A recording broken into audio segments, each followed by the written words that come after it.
En ce moment, quelque chose essaie de vous atteindre. Un signal divin à un message non pas de ce monde, mais d'en haut.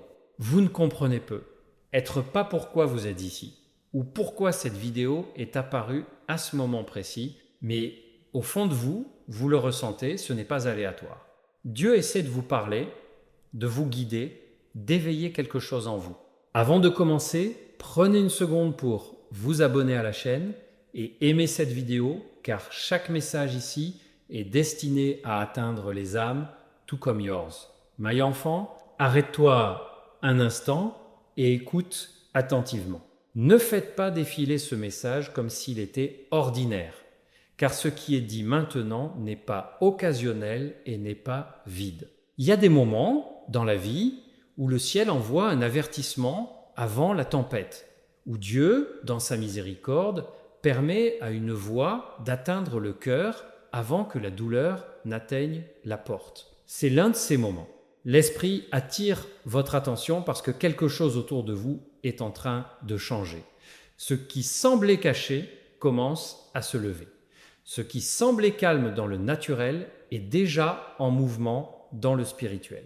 Et bien que vous ne compreniez peut-être pas encore pleinement ce qui se passe, le ciel dit que ce n'est pas le moment de dormir, pas le moment d'ignorer les signes et pas le moment de retarder votre retour à Dieu. Le message n'est pas envoyé pour vous détruire par la peur, mais pour vous éveiller à la vérité. Trop de gens ne crient à Dieu qu'après que le mal a déjà été fait. Trop de gens attendent que le chagrin arrive, que le diagnostic arrive, que la trahison soit révélée, que la porte se ferme, que la paix quitte la maison, puis ils demandent pourquoi personne ne les a avertis, mais la miséricorde de Dieu est telle qu'il avertit. Il parle en chuchotant, par conviction, par malaise, par rêve, par écriture, par des moments soudains de conscience profonde, et parfois par un message comme celui-ci. Dieu ne révèle pas toujours tout pour que les gens deviennent obsédés par la terreur, mais il en révèle suffisamment pour que les obéissants puissent prier, se repentir, se préparer et se tenir debout. Il y a une tragédie qui approche souvent bien avant qu'elle ne se manifeste. Ce n'est peut-être pas toujours un événement. Parfois, la tragédie est une réaction en chaîne. Cela commence par une faiblesse spirituelle, grandit à travers des compromis répétés, puis entre dans la vie par une porte ouverte. Cela peut se manifester sous la forme d'un effondrement émotionnel, d'une division familiale, d'une ruine financière, d'une tromperie, d'une tentation, d'une attaque spirituelle, d'une perte de paix ou d'une calamité soudaine à laquelle personne ne s'attendait. Beaucoup de gens pensent que la tragédie commence le jour où quelque chose de terrible se produit. Mais en vérité, la tragédie commence souvent dans les endroits silencieux, lorsque le discernement est ignoré, lorsque la prière devient froide, lorsque le péché est excusé, lorsque l'orgueil n'est pas contesté et lorsque le cœur dérive lentement de la présence de Dieu. Écoutez ceci clairement. L'avertissement de Dieu n'est pas toujours une déclaration de malheur. C'est souvent une invitation à changer de direction. Si le ciel parle, cela signifie que le ciel se soucie toujours. Si Dieu vous avertit, cela signifie que Dieu ne vous a pas abandonné. Si votre esprit se sent agité, cela signifie que le Seigneur vous tend toujours la main. L'ennemi veut que vous soyez paniqué, confus et paralysé. Mais Dieu veut que vous soyez sobre, vigilant, repentant et protégé. Il y a une différence entre la peur et la sainte urgence. La peur dit « il est trop tard ». Dieu dit « revenez à moi maintenant ». La peur dit « vous êtes déjà condamné ». Dieu dit « appelez-moi et je vous répondrai ». La peur dit « cachez-vous de la vérité ». Dieu dit « marchez dans la lumière et les ténèbres perdront leur pouvoir sur vous ». L'archange Michel, dans la compréhension biblique, est connu comme un guerrier, un défenseur, celui qui se tient dans la bataille contre les ténèbres. Ainsi, lorsqu'un message invoque Michael, le sens profond n'est pas simplement que le danger existe, mais que le combat spirituel est réel. Il y a des batailles autour de votre vie que vos yeux physiques ne peuvent pas voir pleinement. Il y a des forces qui s'opposent à la paix, à la vérité, à la sainteté et au destin. Il y a des attaques qui ne viennent pas seulement contre le corps ou contre les circonstances, mais contre l'esprit, contre la foi, contre la famille, contre l'appel et contre le but. L'avertissement, alors, n'est pas simplement que quelque chose de mauvais arrive, mais que vous devez devenir spirituellement alerte, car là où il y a guerre, il doit aussi y avoir prière, discernement, obéissance et confiance en Dieu. Peut-être avez-vous récemment ressenti une lourdeur inhabituelle. Peut-être que votre sommeil a été perturbé, que vos pensées ont été agitées, que votre paix a été incohérente et que votre cœur s'est senti accablé sans raison claire. Peut-être que les relations autour de vous sont devenues tendues. Peut-être que les distractions ont augmenté. Peut-être que les tentations que vous pensiez disparues sont revenues avec plus de force. Peut-être avez-vous ignoré une conviction qui revient sans cesse. Ces choses ne devraient pas toujours être rejetées. Toutes les luttes ne sont pas un signe de tragédie, mais parfois la pression spirituelle augmente lorsque quelque chose d'important est proche, soit une attaque de l'ennemi, soit une intervention divine de Dieu. C'est pourquoi le message d'aujourd'hui n'est pas simplement d'avoir peur de ce qui peut arriver, mais de devenir spirituellement suffisamment éveillé pour reconnaître ce qui doit être affronté, ce qui doit être abandonné et ce qui doit être couvert par la prière. Dieu dit « examinez votre vie ».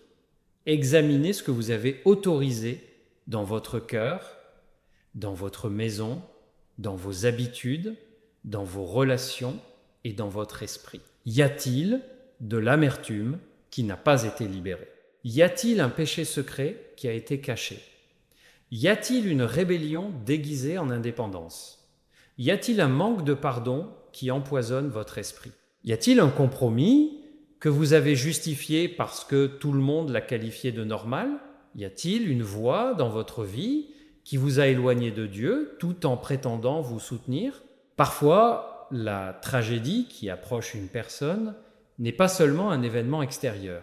Parfois, c'est le fruit adulte de ce qui a été toléré pendant trop longtemps. Dieu avertit parce qu'il veut que la racine soit exposée avant que l'arbre ne tombe. Vous devez comprendre quelque chose au sujet du cœur de Dieu. Dieu est saint, mais il est aussi miséricordieux. Il corrige parce qu'il aime. Il avertit parce qu'il se soucie. Il ne prend pas plaisir à regarder les gens souffrir. Il n'est pas désireux de jeter les gens dans le chaos. Au contraire, il appelle, étend la main et donne de l'espace pour la repentance. L'avertissement est donc un cadeau. Un avertissement est la preuve de la compassion divine. Lorsque Dieu permet à une âme d'entendre « réveille-toi », cette âme se voit offrir une chance que beaucoup négligeons. La personne sage ne se moque pas de l'avertissement. La personne sage tombe en prière, sonde le cœur, nettoie l'autel, restaure la place brisée et dit « Seigneur, s'il y a quelque chose en moi qui ne te plaît pas, enlève-le. S'il y a une porte ouverte à l'obscurité, fermez-la. Si je me suis égaré, ramenez-moi. Si le danger est proche, couvre-moi par ta miséricorde. » Il y a des gens qui écoutent cela, dont la tragédie n'est pas un accident de voiture, pas un désastre public, pas un effondrement visible, mais une mort spirituelle privée. Vous avez fonctionné extérieurement tout en séchant intérieurement. Vous avez semblé fort tout en devenant creux. Vous avez souri en public tout en vous effondrant en privé. Et le ciel vous rappelle, avant que cette condition cachée ne devienne une ruine ouverte. Parce que une fois que l'âme devient engourdie, Une fois que la conviction est réduite au silence, une fois que la vérité ne touche plus le cœur, la personne peut encore paraître vivante aux yeux des autres, tout en devenant spirituellement inaccessible. C'est pourquoi ce message doit être entendu en profondeur. La plus grande tragédie n'est pas simplement la douleur sur terre, c'est la séparation de la volonté, de la présence et de la vérité de Dieu. L'ennemi travaille souvent avec du retard. Il murmure « Tu pourras prier plus tard, vous pourrez vous repentir plus tard, tu pourras arranger les choses plus tard, tu pourras t'excuser plus tard, vous pouvez quitter ce schéma toxique plus tard, vous pourrez obéir à Dieu plus tard. » Mais beaucoup de destins ont été endommagés par la parole plus tard. L'obéissance retardée est dangereuse lorsque le ciel sonne l'alarme. Si vous savez qu'il y a quelque chose que Dieu vous a dit d'arrêter, arrêtez-le maintenant. S'il y a quelque chose qu'il vous a dit de restaurer, restaurez-le maintenant. S'il y a quelqu'un que vous devez pardonner, commencez maintenant. S'il y a un style de vie qui chagrine l'esprit, abandonnez-le maintenant. S'il y a une prière que vous avez négligée, revenez-y maintenant. Parce que même si vous ne pouvez pas contrôler tous les événements de la vie, vous pouvez choisir de répondre à Dieu pendant que la grâce parle encore. Ne vous méprenez pas sur le message. Le but n'est pas de produire de la superstition. Le but est de vous appeler à l'alignement. Dieu ne veut pas que vous viviez dans la paranoïa, que vous voyiez le mal dans chaque ombre ou que vous deveniez captif d'une peur dramatique. Il veut que vous soyez enracinés dans sa parole, sûrs de son autorité et revêtus de sagesse spirituelle. Un croyant protégé par Dieu n'est pas quelqu'un qui ne fait jamais face à un conflit, mais quelqu'un qui se tient sous la couverture divine par la foi, la prière et l'obéissance. La protection n'est pas la paresse. La protection n'est pas le déni. La protection est une vie cachée en Dieu. C'est le résultat de prendre le Seigneur au sérieux quand il parle. C'est le fruit du repentir, de l'humilité, de la vigilance et de la confiance. Si la tragédie s'est vraiment approchée de votre chemin, alors la prière peut changer l'atmosphère. Le repentir peut fermer des portes. L'obéissance peut rediriger les résultats. Le discernement peut révéler des mensonges. Et Dieu, dans sa souveraineté, peut préserver, restreindre, retarder, annuler ou transformer ce que l'ennemi avait l'intention de nuire. C'est pourquoi les Écritures enseignent aux gens à prier sans cesse, à veiller et à être sobre, à résister au diable, à se soumettre à Dieu et à revêtir toute l'armure de Dieu. Ce ne sont pas des phrases religieuses pour la décoration. Ce sont des instructions de survie pour le combat spirituel. Beaucoup de gens veulent du réconfort sans consécration, la victoire sans abandon et la paix sans obéissance. Mais la paix plus profonde de Dieu vient quand une vie est pleinement cédée. Il y a aussi une autre signification dans cet avertissement. Certaines tragédies sont générationnelles et le ciel vous appelle à briser le schéma. Peut être que ce qui vient vers vous n'est pas aléatoire. C'est peut-être quelque chose qui a suivi votre lignée familiale, des cycles de dépendance, de divorce, de rage, de pauvreté, d'abus, d'implication occulte, de dépression, d'orgueil, de luxure ou d'aveuglement spirituel. Parfois, l'avertissement de Dieu vient parce que ce qui a détruit les autres, avant, vous essaie aussi de s'établir dans votre vie. Mais le Seigneur dit que le cycle peut être brisé. Ce qui a été répété dans votre lignée ne doit pas être répété dans votre avenir. Par la puissance de Dieu, par la prière, en renonçant à ce qui est mal, en choisissant la vérité, en marchant dans la sainteté, le modèle peut se terminer avec vous.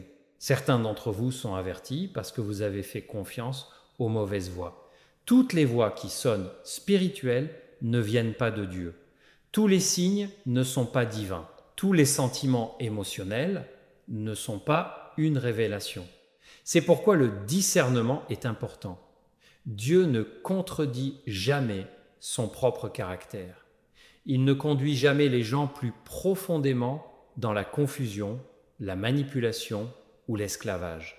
Un véritable avertissement de Dieu vous conduira vers la vérité, la prière, l'humilité, la repentance, la sobriété et la paix en lui. Une fausse voie vous conduira à la panique, à l'obsession, à l'orgueil ou à la dépendance à l'égard des personnalités plutôt qu'à la dépendance à l'égard de Dieu. Par conséquent, testez chaque esprit, examinez chaque message et revenez à la parole de Dieu comme fondement. Dieu peut aussi dire que la tragédie arrive si vous continuez sur la voie sur laquelle vous êtes. C'est l'une des vérités les plus aimantes qu'une personne puisse entendre. Parfois, l'avertissement est conditionnel. C'est le ciel qui dit « Si vous continuez à marcher dans les ténèbres répondront. Si vous continuez à nourrir la chair détruira.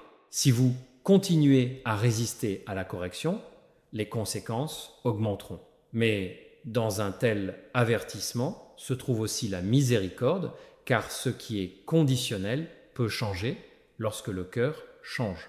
Cela signifie que votre décision aujourd'hui est importante. Votre prière aujourd'hui compte. Votre abandon aujourd'hui compte. Votre obéissance aujourd'hui compte. Ce que vous faites avec ce message peut affecter plus que vous ne le réalisez. Alors, que devriez-vous faire maintenant? D'abord, sois tranquille devant Dieu. Arrête le bruit. Arrêtez de jouer. Arrête de faire semblant. Tenez-vous honnêtement devant lui et laissez-le vous fouiller. Dites, lui la vérité sur votre faiblesse, votre peur, votre péché, votre confusion, votre colère, votre douleur et votre besoin. Deuxièmement, repentez-vous sincèrement. La repentance ne consiste pas simplement à s'excuser, c'est tourner, c'est abandonner ce qui s'oppose à Dieu et revenir à ce qui lui plaît. Troisièmement, priez pour votre vie, votre maison, votre esprit, votre famille et votre avenir. Demandez à Dieu d'exposer le danger caché, d'annuler toute assignation des ténèbres et de guider vos pas dans la sagesse. Quatrièmement, revenez aux Écritures et ancrez-vous dans la vérité. Cinquièmement, éloignez-vous de tout ce qui vous éloigne continuellement de la paix, de la pureté, de la vérité et de l'obéissance. Et sixièmement, ayez confiance que la miséricorde de Dieu est plus grande que la peur qui essaye de vous saisir. Que cela soit dit en toute clarté, Dieu n'envoie pas d'avertissement pour écraser l'espérance, il envoie des avertissements pour sauver hope. Il appelle avant de corriger et il tend la main avant de permettre l'effondrement. Même lorsque le jugement est mentionné dans les Écritures, il y a souvent encore un appel à revenir, une chance de s'humilier, un moment pour crier à la miséricorde. C'est le cœur qui bat sous ce message. Le battement de cœur n'est pas seulement une condamnation, le battement de cœur est une invitation divine. Le battement de cœur est le sauvetage. Le battement de cœur est l'amour assez sévère pour dire la vérité et assez tendre pour garder la porte ouverte. Et si votre cœur tremble en entendant ces paroles, ne fuyez pas, Dieu, courez vers lui. Si vous vous sentez exposé, laissez cette exposition devenir curative. Si vous vous sentez condamné, laissez la conviction devenir repentance. Si vous vous sentez faible, laissez la faiblesse vous amener à dépendre du Seigneur. Si vous sentez que quelque chose ne va pas dans votre vie depuis longtemps, ne le défendez plus. Posez-le, abandonne-le. Donnez à Dieu votre plein oui. Le danger d'un avertissement n'est pas de l'entendre.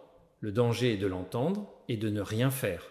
Maintenant, recevez cette signification finale. Le Dieu qui avertit est aussi le Dieu qui protège. Le Dieu qui expose est aussi le Dieu qui guérit. Le Dieu qui convainc est aussi le Dieu qui pardonne. Le Dieu qui dit « réveille-toi » est aussi le Dieu qui dit « je suis avec toi ». Si tu lui appartiens, alors ta réponse n'est pas le désespoir, mais l'abandon. Pas la panique, mais la prière. Pas le désespoir, mais la foi. Pas de confusion, mais du discernement. Pas la rébellion, mais l'obéissance. Ce que l'ennemi peut avoir voulu comme une tragédie peut devenir un témoignage lorsqu'il est placé sous l'autorité de Dieu. Alors aujourd'hui, ne traitez pas cela comme un simple drame, traitez-le comme une convocation à l'endroit secret, traitez-le comme une trompette dans l'esprit, traitez-le comme un appel de miséricorde du ciel.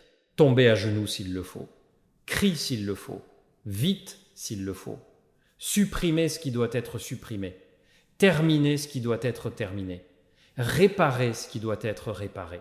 Retournez là où vous avez dérivé.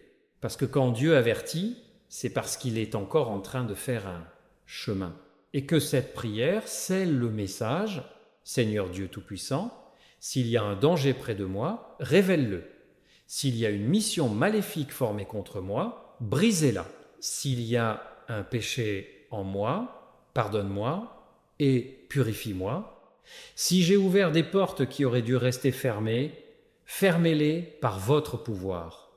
Couvre-moi, ma famille, ma maison et mon avenir sous ta miséricorde. Envoie tes anges à mon sujet, que chaque piège caché soit exposé, que chaque mensonge soit réduit au silence, que chaque chaîne soit brisée. Je choisis la repentance, je choisis l'obéissance, je choisis la foi, je choisis de revenir pleinement à toi. Au nom du Seigneur, que la tragédie soit détournée et que ta volonté domine ma vie. Amen.